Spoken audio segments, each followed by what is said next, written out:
Buenas tardes. En primer lugar, quiero agradecer al Espacio Cigia y especialmente a Javier y a Leix pues la generosidad de acogernos en su extraordinario local, y para nosotros es extraordinario poder presentar aquí la Semana Cultural dedicada a Carmen Martín Gaite.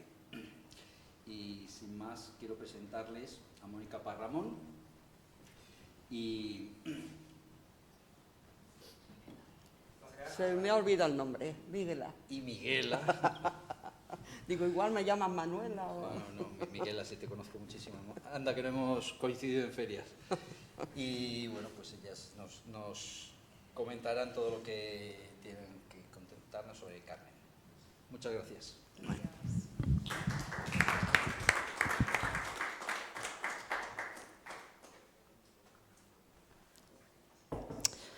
Pues nada, buenas tardes a todas y a todos por pasar este ratito con nosotras.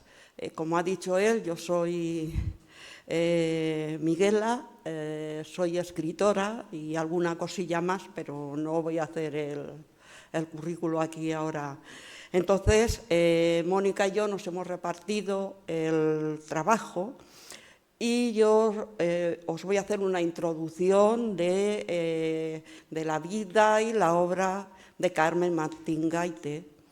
Y después, pues Mónica hará lo que tiene el título de lo que supuso el Ateneo de Madrid para Carmen Martín Gaite. Así que... pues no nos vamos a empezar, no nos vamos a enrollar y vamos a lo que tenemos que ir. Carmen nace el 8 de diciembre de 1925. Es hija de una familia, nace en el seno de una familia acomodada, un poquito de la clase burguesa, pero a pesar de eso, tanto su padre y su madre, pero sobre todo su padre, son personas con una ideología muy liberal. Entonces, pues intentan educar a sus dos hijas también dentro de ese concepto que tiene la familia. Entonces, ¿qué es lo que sucede? Pues como al padre de Gaite no le gustaba la educación que se daba a los niños porque era educación religiosa, pues lo que hace es educarlas en casa. Y incluso él y la propia madre, pero sobre todo él, le da clases de algunas cosas, lleva unos profesores muy reputados y demás, y entonces ahí tienen pues una preparación muy grande. Y además el padre de Martín Gaite tiene una biblioteca inmensa que de alguna manera hace que Carmen pues ya desde muy niña se saque esa afición por la lectura, por la literatura y demás. Entonces, la idea era mandarla luego a Madrid para hacer el bachillerato en Madrid, pero estalla la guerra civil y por esta razón pues eso se tiene que parar, y al final pues estudia el bachillerato allí en Salamanca, ¿vale? Cuando acaba el bachillerato se va, hace como una especie de máster, no sé cómo lo llamaban entonces, y se va a Portugal. De Portugal se va a Cannes, a Francia, y mira por dónde ella, que era una chica súper aplicada, muy buena estudiante y tal, pues ya allí empieza a encontrarse con otras cosas que ella en su vida de provincia no conocía. porque claro, en esa época justo pues está muy en boga el tema del existencialismo y todo esto, y ella empieza ya a coger otra idea y empieza a cambiar, y cuando vuelve pues ya no quiere seguir estudiando en Salamanca y se viene a Madrid. Entonces, cuando llega a Madrid, pues se encuentra con unos cuantos compañeros. Bueno, perdón porque se me ha olvidado deciros que hizo la carrera de filología románica y que en la universidad conoció a una persona muy importante luego para ella, que era Ignacio Aldecoa. Cuando ya se viene a Madrid, pues vuelven a coincidir otra vez en la universidad, porque ella viene con intención de hacer el doctorado y, bueno, pues se junta con este grupo, es un grupo realmente importante y, pues si quieres, puedes, porque iba yo aquí. Pues tengo una intriga, ¿no? ¿Qué supuso para Carmen Martín Gaite entrar en el círculo del realismo social? Vale, pues ahí. Pues verás, ella entra en el... Además, es que está claro que haya esto la marca, sobre todo pues este amigo, pero el grupo, como le llamaron los niños de la guerra o la generación del medio siglo, ¿no?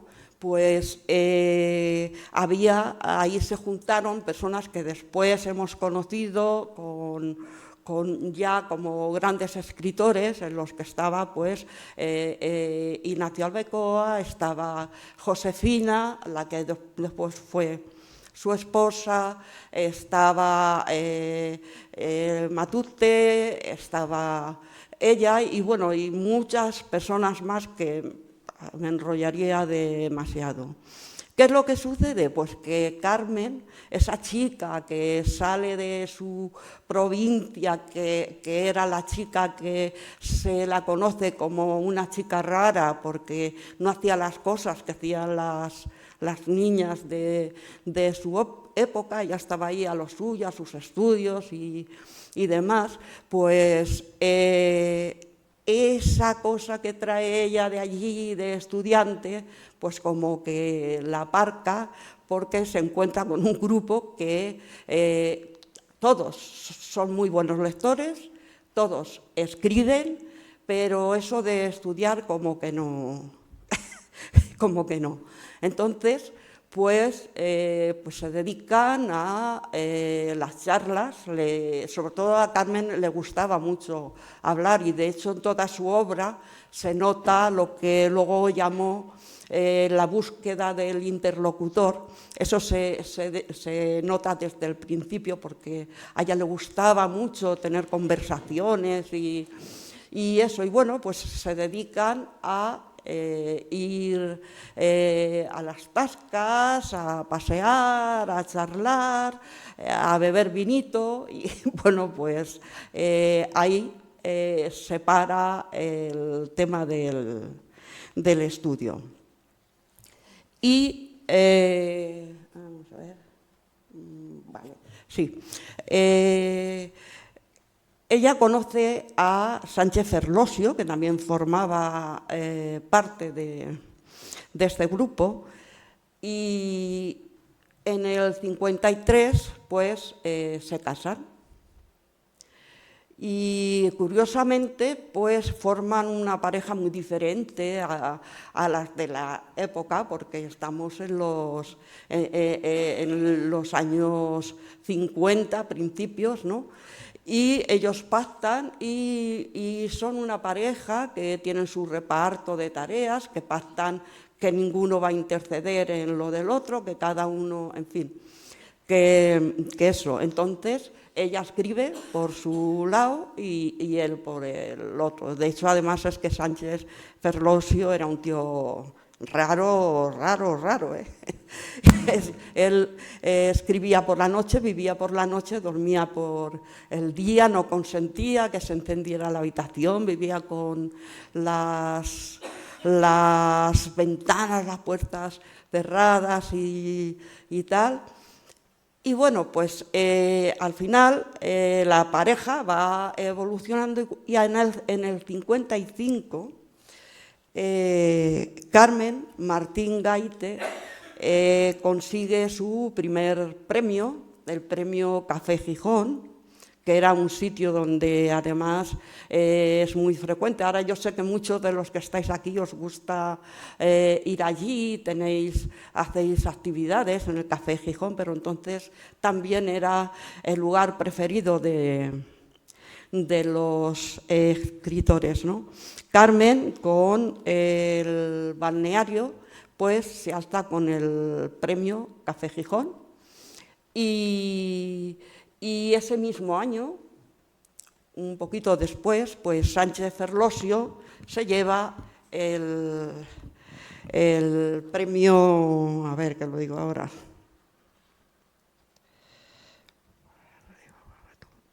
A ver, se me ha ido. El premio Nadal, perdón, jolín, mira que se lleva el premio Nadal. Entre premio y escribir, pues tienen un niño, Miguel, que al poco tiempo contrae una meningitis y no llega a los 8 meses, pues fallece, y esto pues a la pareja ya les hunde un poco, les separa. Pero al poco tiempo Carmen se queda otra vez embarazada de una niña, de Marta, que va a ser el apoyo a lo largo de su vida. ¿Y qué es lo que sucede? Pues que al haber fallecido el niño, pues ella, digamos que de alguna manera se siente obligada a estar mucho más pendiente de su hija, y escribe pues a ratitos, pero escribe un libro que ni siquiera su marido sabe que lo está escribiendo, que se titula Entre visillos, y con ese pues consigue 2 años después que su marido ganar el premio Nadal también. Nadie sabía absolutamente nada de que ella había presentado el premio, porque lo escribió incluso a escondidas de su marido, porque decía que si se lo enseñaba, pues la iba a corregir, y ella no quería que la corrigiera a nadie. Entonces, pues se alza con el Nadal. Y en todo esto, antes de pasar a otra cosa, a mí voy a hacer un pequeño inciso, porque este año estamos celebrando el centenario del nacimiento de Carmen Martín Gaite, centenario del nacimiento de Ana María Matute, pero quien era el personaje importante de toda esta generación era Ignacio Aldecoa, y también es este año el centenario. Y a mí me gustaría pues que quedase constancia, porque yo estoy viendo muy poquitos homenajes a este hombre. Estoy totalmente segura de que si Carmen viviera ahora, esto no le hubiese gustado. Ella misma, que era muy generosa con sus amigos, seguro que hubiera hecho algo para que este hombre fuese también homenajeado por el centenario. Vamos a ver. Bueno, pues en 1962, seguimos avanzando, Carmen queda finalista del certamen del premio Biblioteca de Novela Breve, con una novela que se titula Ritmo lento. Entonces, ese año el que se alza como ganador es Mario Vargas Llosa con La ciudad de los perros. Y comienza aquí un boom de la literatura latinoamericana en nuestro país. Y, a ver, ¿tú querías preguntar algo sobre eso? Sí. Bon, Sí, sí, sí, sí. Pues dime, ¿qué sucedió para que Carmen tomase esta decisión? Y luego, ¿en qué ocupó su tiempo hasta que volvió a la literatura? Vale. Pues a ver, con la llegada o sea, se puso de moda, ¿no?, los escritores latinoamericanos, y de alguna manera se invisibilizó a los escritores españoles. Esto duró pues prácticamente una década. Entonces, pues los españoles no venden. Carmen, pues aparte de todo eso, en la década de los 60, pues sucede, por ejemplo, que muere su amigo Ignacio Albecoa. ¿Y qué es lo que hace? Pues dice, no voy a escribir novela, y retoma el doctorado, el que no hizo, que iba a hacer cuando llega a Madrid. Y bueno, pues ahí estás 6 años, estudia historia mucho, porque ella además siente que en todo lo que había estudiado, incluso en la carrera, había una época que era la del siglo XVIII, que ella no estaba muy enterada de eso, y entonces, pues como autodidacta, se empieza a documentar y termina la carrera, y además con unas notas excelentes. Y pues eso, además sí es premio extraordinario a la mejor carrera, saca un sobresaliente. Y a ver, es que todo de memoria. Vale. Y 11 años después retoma la escritura, que ella pensaba que ya no la iba a retomar, y en el 1978 vuelve a tener otro premio literario con el cuarto de atrás, el Premio Nacional de Literatura, retomando así su actividad literaria, si cabe, con mayor entusiasmo. Y a partir de los 90, Carmen, tras la pérdida de su hija Marta, se introduce en una escritura más intimista, a la par que sus creaciones adquieren un tono más cercano al realismo mágico, en el que combina de manera majestuosa el duelo y la fantasía. Una prueba de ello es su novela Caperucita en Manhattan. A partir de aquí, pues Martín Gaite tiene una década muy fructífera, ya que hace de su creación literaria la terapia principal para superar el duelo. ¿Tú crees, Miguela, que es la literatura para ella una forma de superar el duelo por la muerte de la hija? Sí, totalmente, totalmente.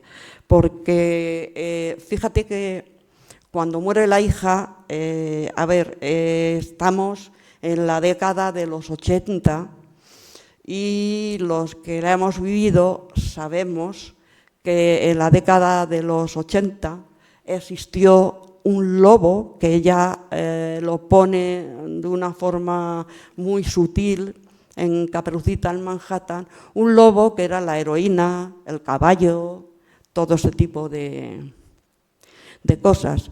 y pues la hija, como se había educado de manera muy libre y tal, pues en su gana de experimentar y demás, pues entra, y en el 85 pues contrae el SIDA, que entonces ya se sabía, pero se tenía como muy tapado, y muere del SIDA.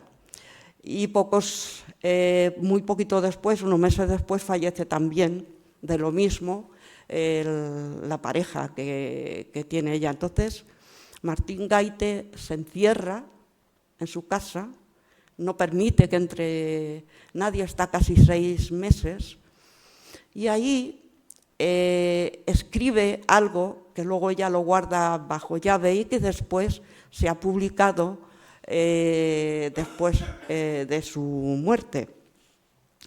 El libro se titula El otoño de Poughkeepsie. Bueno, ahí lo digo, pero...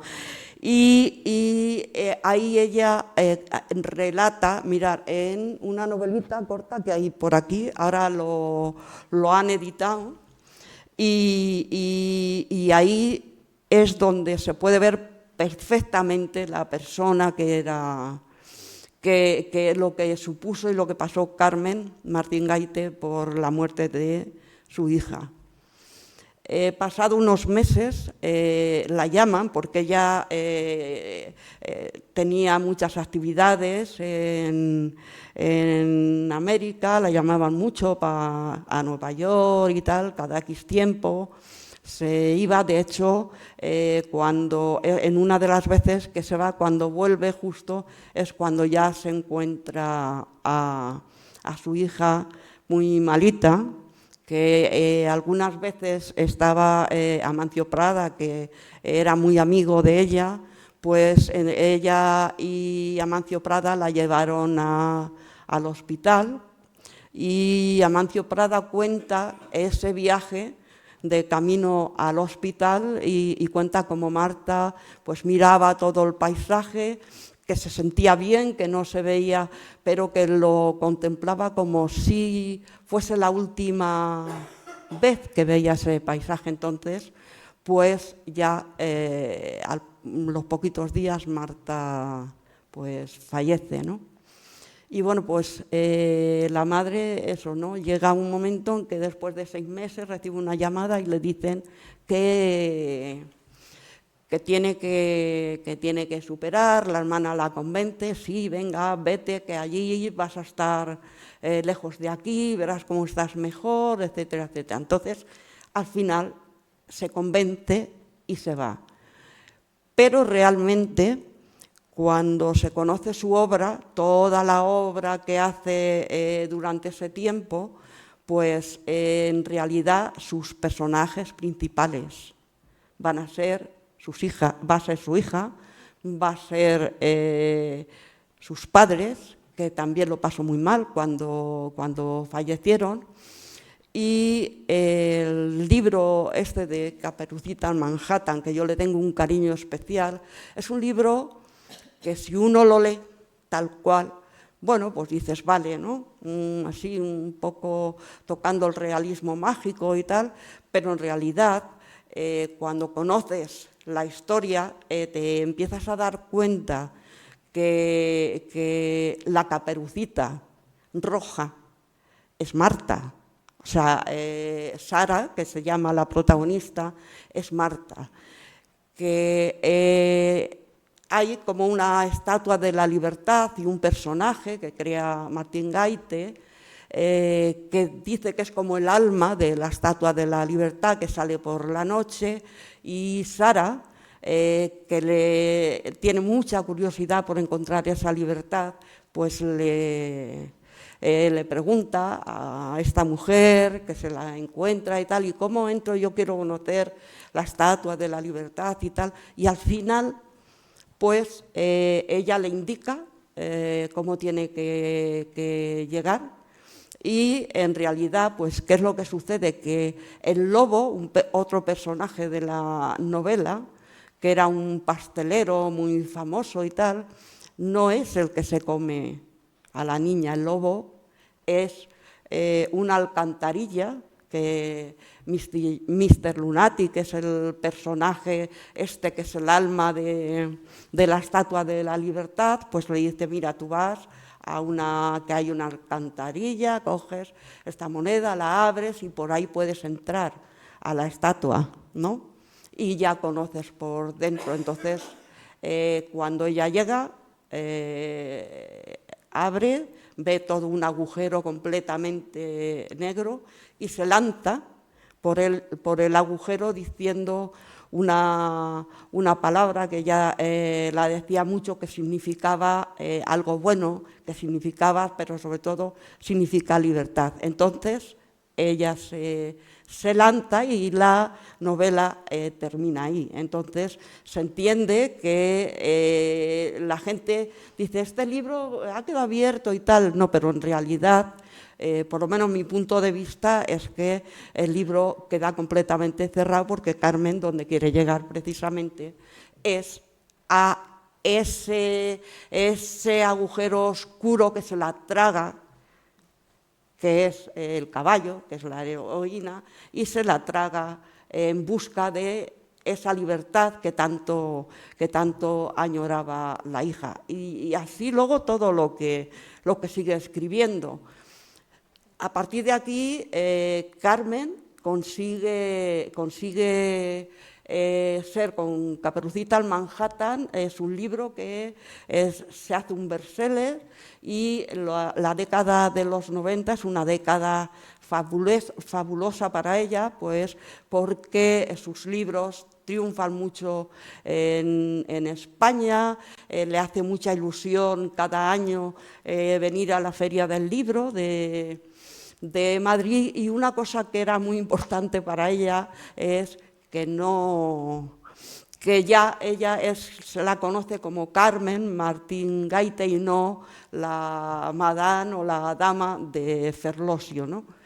Y bueno, sí que me gustaría comentar que además de escribir novelas, Carmen hace muchas otras cosas. Por ejemplo, ella es traductora. Llegó a traducir, tradujo, por ejemplo, a Virginia Woolf. Ella traducía en inglés, en portugués, en francés, en rumano y en gallego. O sea, llegó a traducir hasta en 6 idiomas. Y hubo quien conocía traducciones, por ejemplo, de las que se le hicieron a Virginia Woolf, y comentan el cambio que tiene las novelas de Virginia cuando la traducción es la que les hace Carmen Martín Gaite, porque dice que es distinta, porque tampoco había grandes traductores en nuestro país para traducir del inglés al castellano, y parece ser que dicen que si lees una traducción o lees la traducción que hace Martín Gaite, pues lo interpretas ese libro de una manera muy diferente.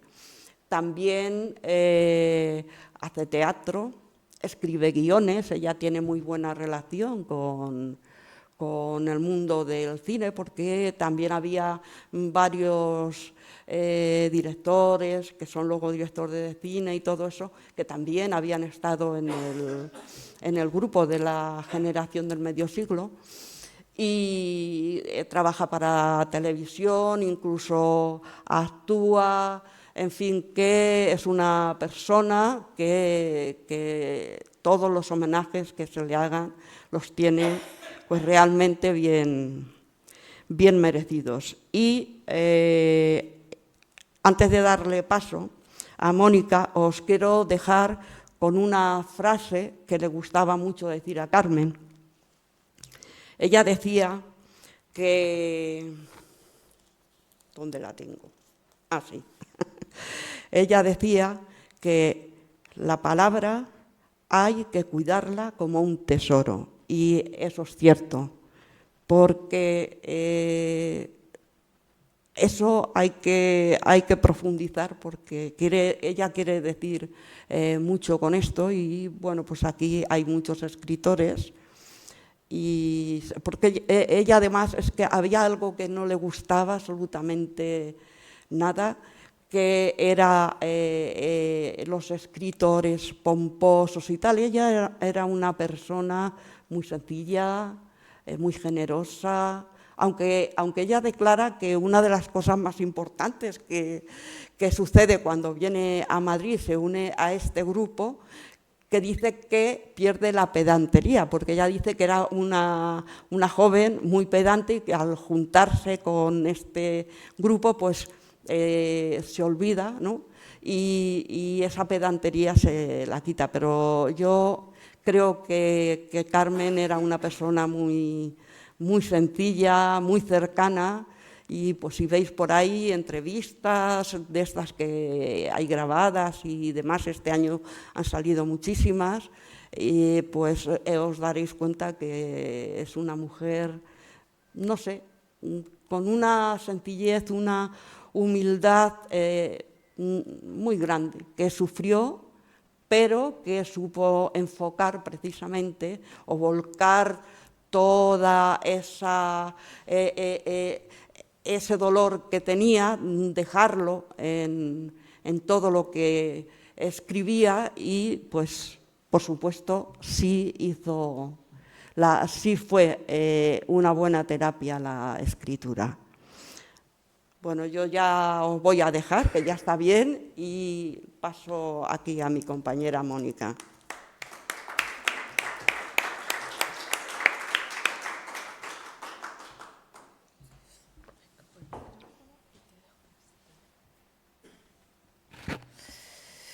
Buenas tardes, muchísimas gracias por esta maravilloso barrido por la vida de Carmen Martín Gaite. En primer lugar, me vais a permitir que me presente. Yo soy Mónica Parramón Ponz, soy farmacéutica y también soy educadora y escritora últimamente.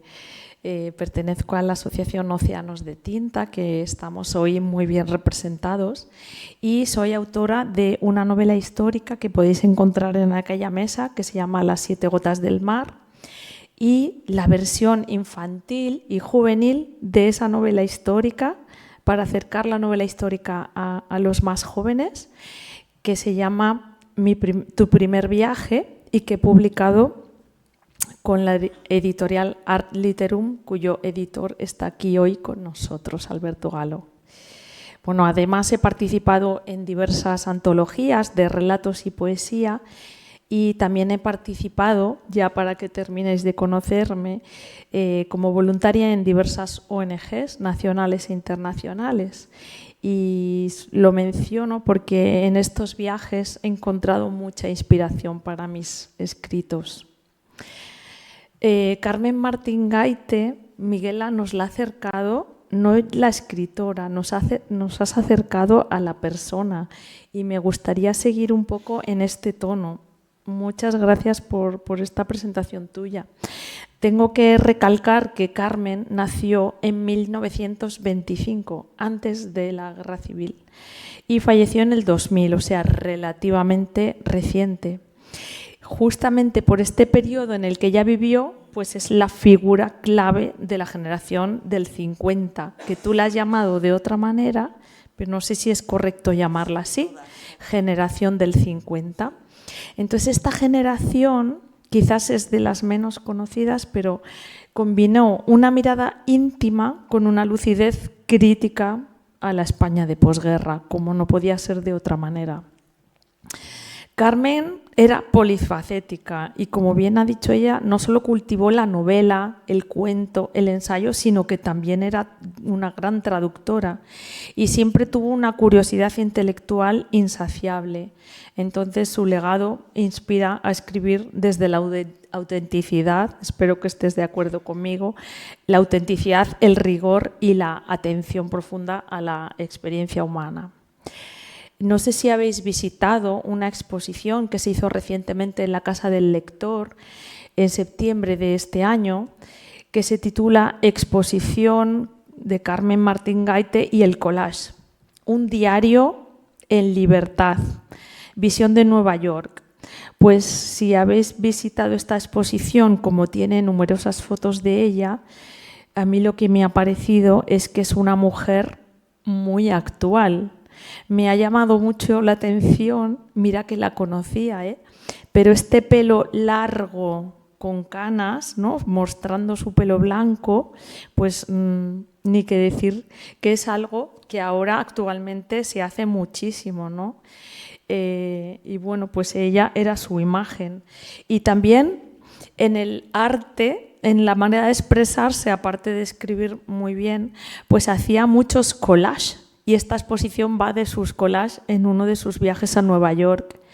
Entonces, bueno, el collage pues, es una técnica pues, que ahora se usa mucho también en la expresión artística. Entonces, estas dos cosas que a mí me inspiró esta exposición me hacen ver que era una mujer muy que podía vivir ahora y ser una persona súper contemporánea. Y Carmen fue también ateneísta. Sabéis que el Ateneo de Madrid es una institución cultural que se fundó en 1835 y es uno de los centros intelectuales más influyentes de España. Ha sido espacio de debate político, debate científico, debate literario y ha reunido figuras clave de la vida pública. Aloja una de las bibliotecas históricas más importantes de este país y organiza conferencias, tertulias, exposiciones y actividades artísticas de amplio alcance. Sigue siendo un símbolo de pensamiento libre y diálogo y de creación cultural. Yo pertenezco a esta institución, al Ateneo de Madrid, desde el año 1986. Tengo que decir que yo sobre todo me inscribí allí porque era una de las pocas bibliotecas que abrían los fines de semana y yo, como he dicho, estudié farmacia, necesitaba muchísimas horas de estudio y a mí el Ateneo me facilitaba pues estas horas de estudio que yo precisaba para mi carrera. Entonces mis años de más presencia en la biblioteca fueron entre el 86 más o menos, que es cuando me inscribí, y el 94, que es cuando acabé mi doctorado.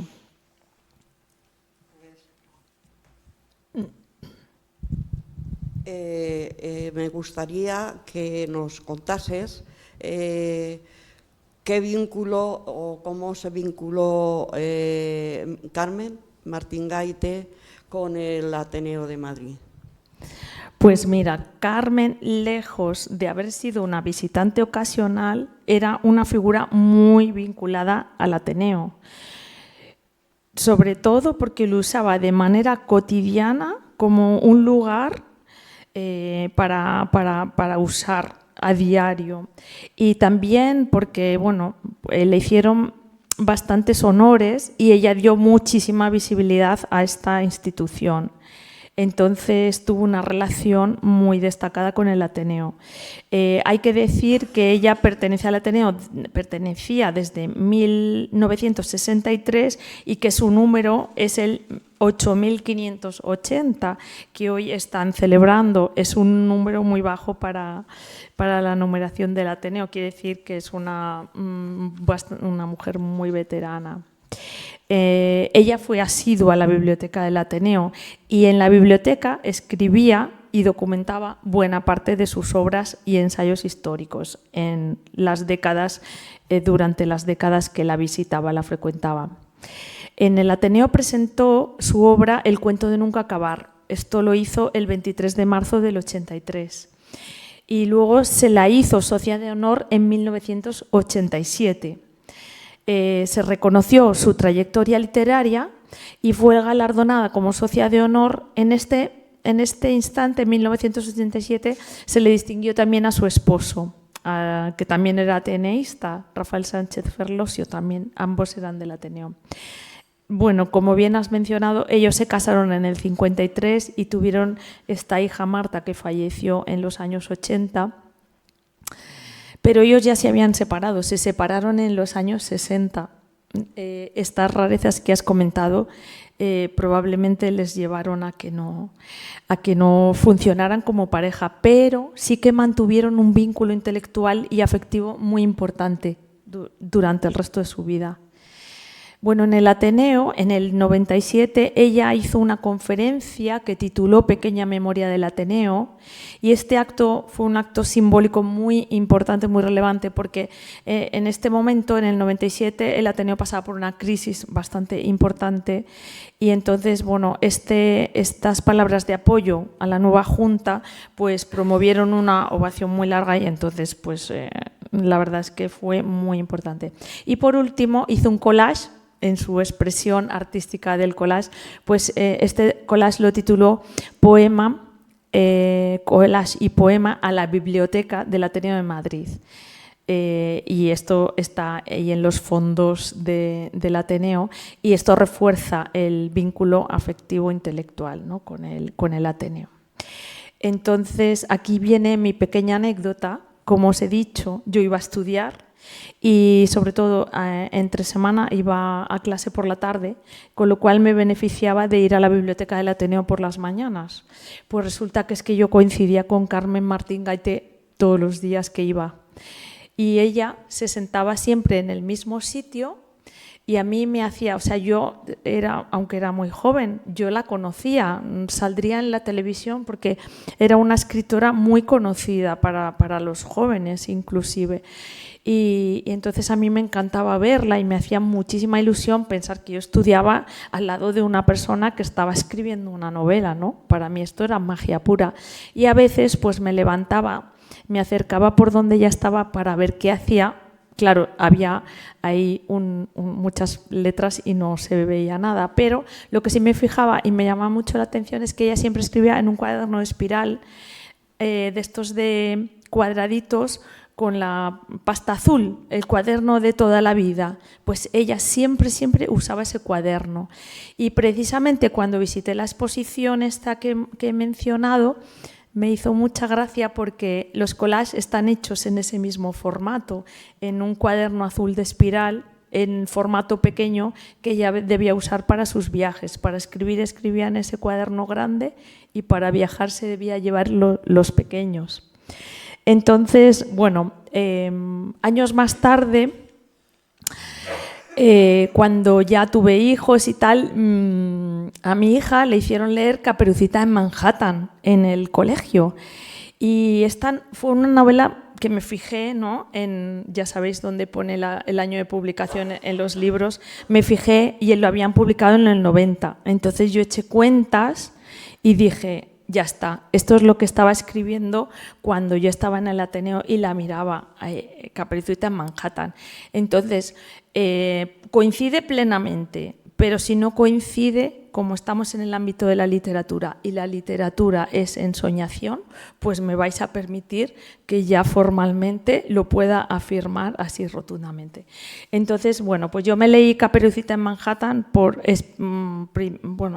si podía ayudar a mi hija, pero sobre todo por la ilusión que me hacía a mí haber estado presente durante su escritura, ¿no? Y entonces quiero destacar una cosa de esta novela, y tú lo has mencionado. Cuando se habla de Carmen Martín Gaité, se usa la palabra libertad. Y tú has mencionado esta palabra varias veces en tu charla.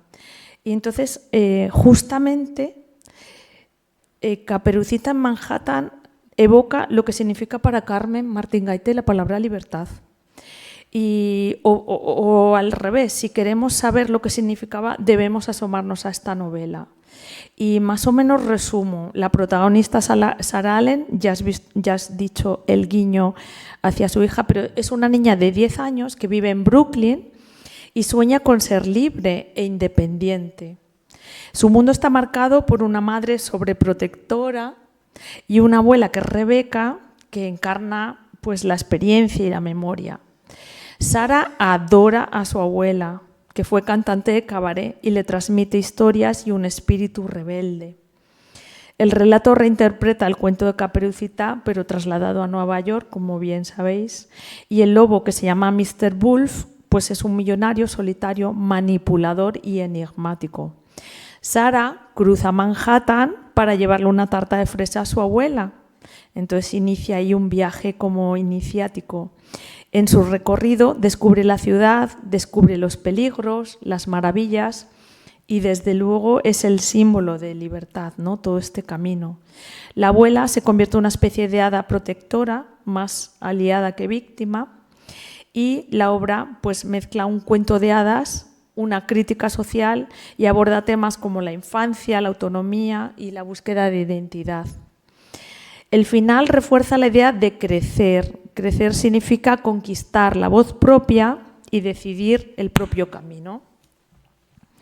Entonces Sarah Allen, que atraviesa la ciudad como quien cruza un bosque encantado, pues allí late la metáfora de autonomía, de la aventura de crecer y de conquistar la voz propia. Lo resume muy bien este fragmento que me permito leerles ahora. Sara quería ser libre, libre como las palomas que revolotean por la plaza de Washington Square, sin tener que dar cuentas a nadie de dónde iba ni de qué soñaba. Qué bonito esto. Bueno, ¿sabes, Miguela, que el Ateneo va a recordar a Carmen Martín Gaite con motivo de su centenario? Sí que había oído algo, pero me gustaría que nos contases qué está preparando el Ateneo para homenajear a Carmen. Pues mira, precisamente el Ateneo sabe que cuando en el 97, con estas tensiones internas, Carmen le hizo el guiño al Ateneo con la pequeña memoria al Ateneo, pues no se olvida que su voz cálida, firme, actuó como un bálsamo y recordó que la esencia de esta institución es un lugar de libertad, de amistad y de búsqueda compartida. Entonces, cuando recordamos a Carmen Martín Gaite en el Ateneo, pues no hablamos solo de una escritora ilustre ni de una socia de honor desde el 87, sino que hablamos de alguien que encarnó el espíritu de esta institución, la conversación con las tertulias, la libertad y la mirada crítica y la imaginación sin trabas. El Ateneo ha puesto en marcha una campaña captando fondos que se llama Las mujeres en su sitio. O sea, esto es para que ilustres ateneístas ocupen un lugar en la galería de retratos. Hasta hace muy poco había 188 retratos de personalidades ilustres de España y solo había una mujer. Desde luego tenía que ser muy destacada para estar ahí. Se trata de Emilia Pardo Bazán. Pero bueno, gracias a esta iniciativa de Mujeres en su sitio, que ha empezado en el año 2021 y por supuesto tiene el objetivo de engrandecer a las mujeres que contribuyeron a hacer esta institución pues un eje cultural y político en los siglos XIX y XX, pues se han incorporado nuevos retratos y menciono Carmen Laforet, Clara Campoamor, Almudena Grandes. Esto me da mucha pena, tengo que decir, porque me hubiera encantado que Almudena lo viera en vida, su retrato puesto en el Ateneo, la verdad. Bueno, Carmen de Burgos, Elena Fortún, María Zembrano y Rosa Chacel. Esto va a contribuir a seguir dando esta visibilidad merecida a mujeres relevantes. En los próximos meses hay pensados 11 retratos más.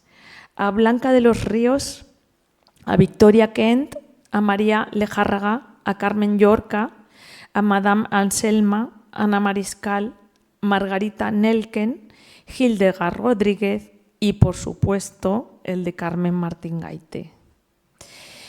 Bueno, además de su protagonismo simbólico en la galería de retratos, como hemos visto, ella nació el 8 de diciembre. Hemos tenido este año para conmemorarla, pero vamos a tener todavía principios del año que viene para seguir haciéndolo.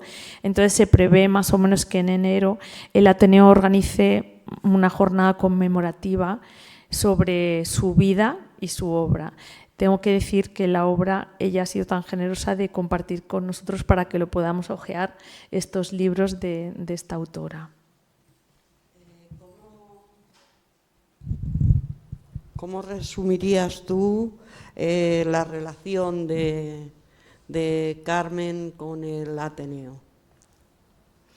Pues bueno, como he mencionado y como conclusión de mi intervención, me gustaría recalcar dos cosas. Uno, que cuando hablamos del Ateneo, hablamos de un lugar de encuentro, de conversación y de libertad intelectual, y yo creo que también este es el espíritu que rige el espacio Cigia también, que es un espacio de encuentro cultural tan espectacular. Y cuando evocamos a Carmen Martín Gaite, hablamos precisamente de alguien que hizo de la conversación su forma de vida y de escritura. Y como segunda idea final, que en el Ateneo, pues en el salón, en la biblioteca, entre sus paredes, sigue viva la voz de Carmen Martín Gaite. Y esta voz nos invita a dialogar, a pensar juntos y a no dejar nunca de contar. Muchas gracias.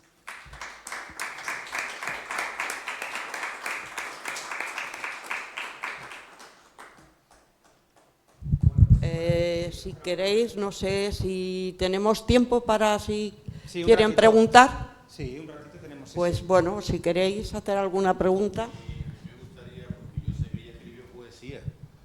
Entonces, si nos podías comentar, porque claro, ella escribió un libro que después fue ampliando, no me acuerdo el nombre ahora, Arrastras. Y entonces, pues me gustaría que comentara, si puedes, algo de la poesía de ella también.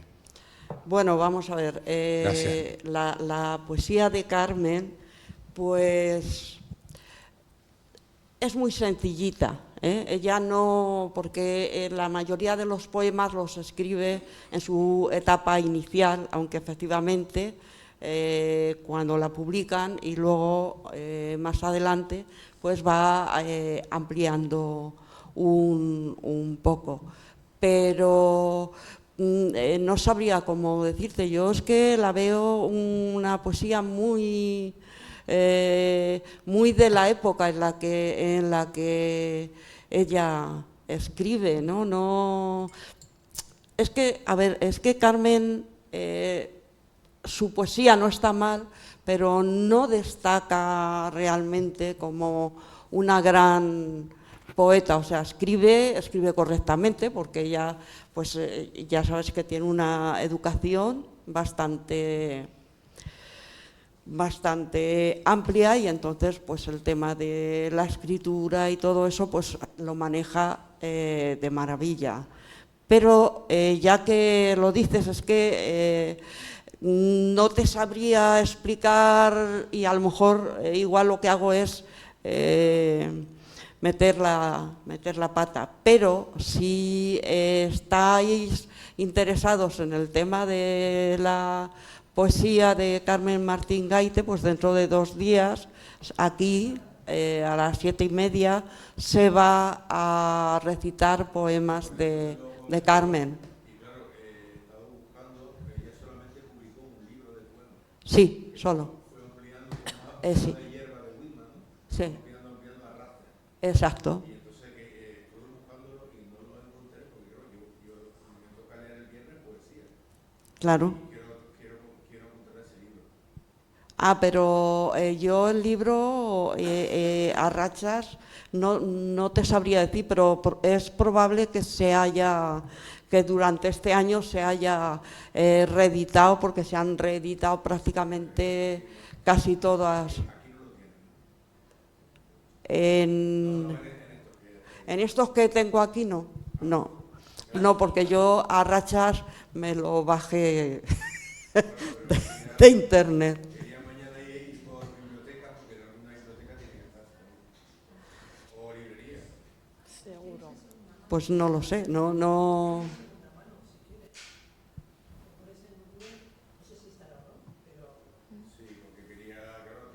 Si tú quieres tener el libro y luego elegir el poema. Vamos a leer varios poemas, Sí, para no repetir, claro, traer el libro. claro. por si acaso has pensado en una. Yo ya te digo que ya la puse el otro día, yo ya la tengo elegida, una cortita y ya va que chuta. O sea que... ¿Más preguntas?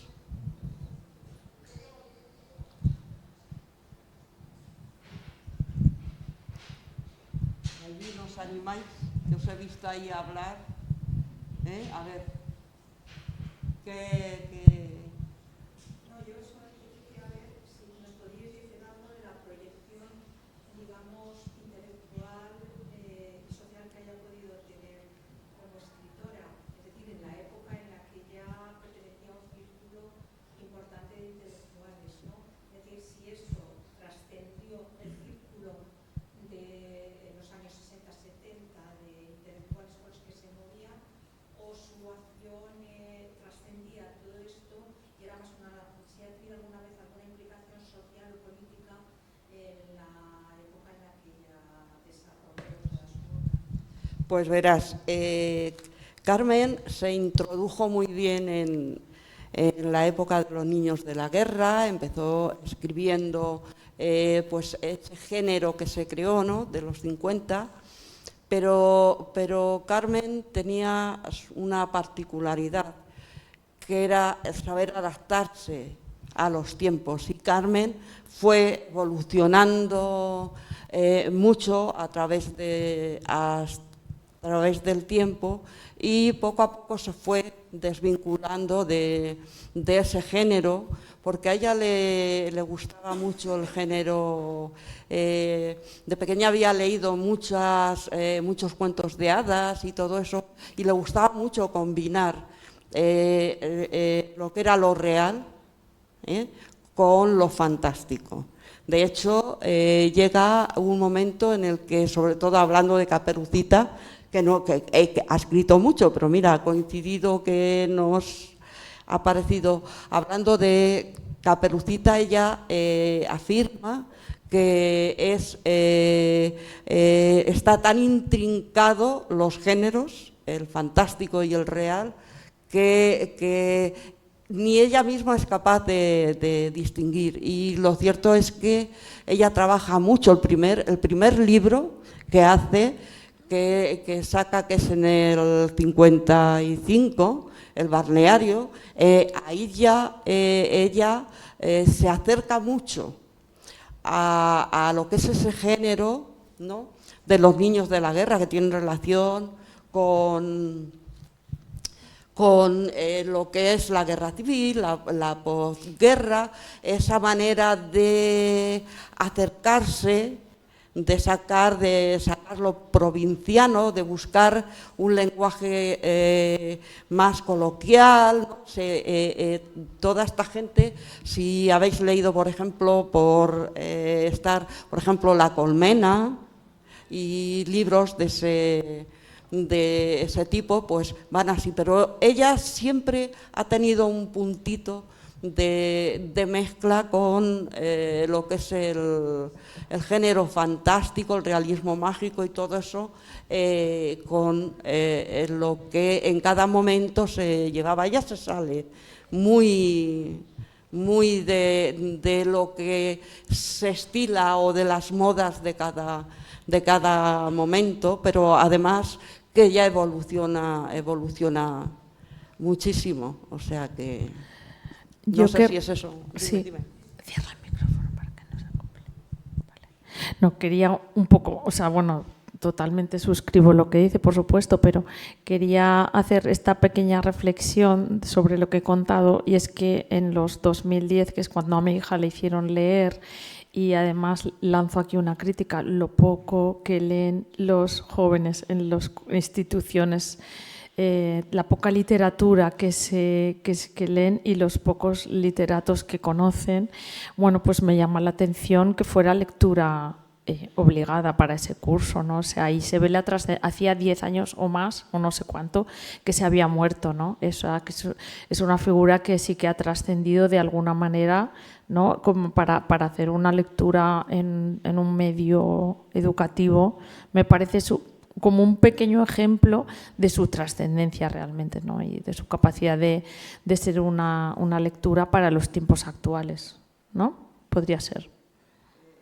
Vale, yo mira, no vamos a entrar en debate porque es tarde, pero sin embargo, fíjate que yo valoro mucho la juventud y fíjate que yo tengo la idea de que la juventud lee muchísimo más de lo que nos pensamos y también escribe, pero es una opinión personal, ¿eh? De acuerdo, o sea, pero de modo quiero decir que no se fomenta mucho la lectura de la literatura clásica, de los clásicos, de los contemporáneos. Yo creo que nosotros, o sea, de manera reglada, leíamos más y conocíamos más autores que ahora. Pero es una crítica al sistema educativo, no es una crítica a los jóvenes en absoluto. A quien le gusta leer, desde luego que va a leer, seguro. De todas formas, Martín Gaite solía decir respecto a esto, es que nosotros no teníamos televisión. Mi hija, que no le gusta leer, pues un día me dice, no has leído ni mis libros, cuidado. Un día me dice, mamá, es que tú piensas que yo no leo, pero yo es que leo de otra manera, porque yo veo series y eso es igual que si leyera. O sea que...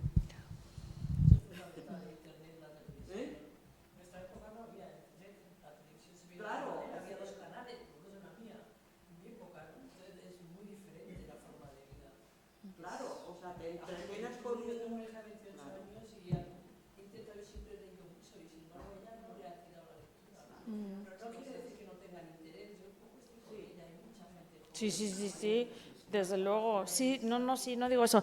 Digo el traslado cultural que es que conozcamos a nuestros escritores y que conozcamos nuestra literatura.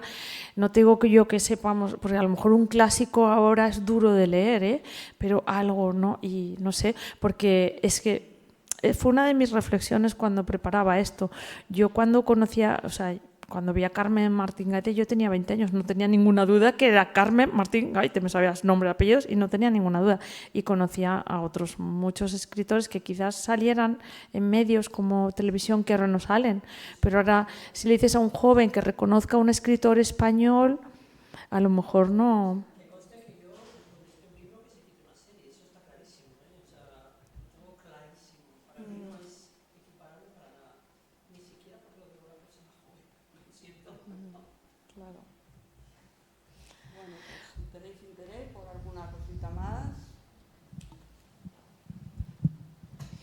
Bueno, pues cerramos el coloquio. Muchas gracias, Mónica, Miguela. Y nada, si queréis tomar algo. Fenomenal. Muchas gracias. Oye.